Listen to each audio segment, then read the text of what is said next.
I believe that with President Trump's inauguration, the United States will start a comprehensive battle on at least three fronts. First, domestically in the United States, he must clean up the swamp, particularly the treasonous media, the media that steals and commits crimes. They can no longer hide under the so-called Section 230, which protects publishers' right to decide what content to distribute, and the Second Amendment to engage in wrongdoing and harm the ordinary people. This front addresses the internal swamp and CCP bought people. The next battleground is the restoration of the constitutional framework by the American people, with a particular focus on ensuring the integrity of legal voting and modernizing the election processes in the U.S. We need to improve the system so that such events don't happen again. At the same time, we must identify individuals behind the scenes and have them severely punished. This is an international, state-level crime, and no one should be spared, whether they are from within or outside the U.S. On the third front, I hope for a comprehensive recovery of the U.S. economic sector. A full economic recovery means confronting the truth about COVID-19 and finding its origins. To have a comprehensive recovery of its economy, the U.S. has to decouple from the CCP. I hope he launches these three battlefronts simultaneously. Another issue is that I believe after President Trump's inauguration, he will face two of the most pressing questions in the world.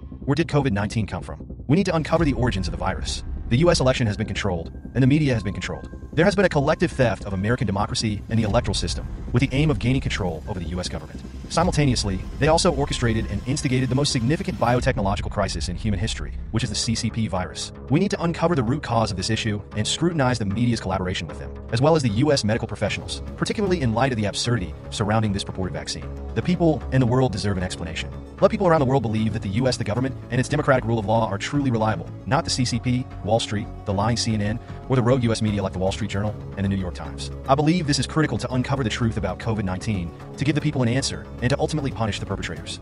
Additionally, I hope that within these 4 years, the new federal states of China, which represents the Chinese people, will receive official recognition from the U.S. government as soon as possible. At the same time, we must dismantle the firewall that the U.S. has built to enslave the Chinese people. We need to rapidly expand and strengthen the entire G-series, such as G-News, G-TV, G-Coin, G-Dollar, and G-Clubs, to make them powerful forces that serve as a bridge of civilization and friendship between the American and Chinese people. At the same time, the new federal states of China will not disappoint the American people with our efforts and everything we build. Americans should take a close look at the declaration of the new federal states of China. Our ultimate goal is to establish a 1,000-year civilization agreement with the United States and the West.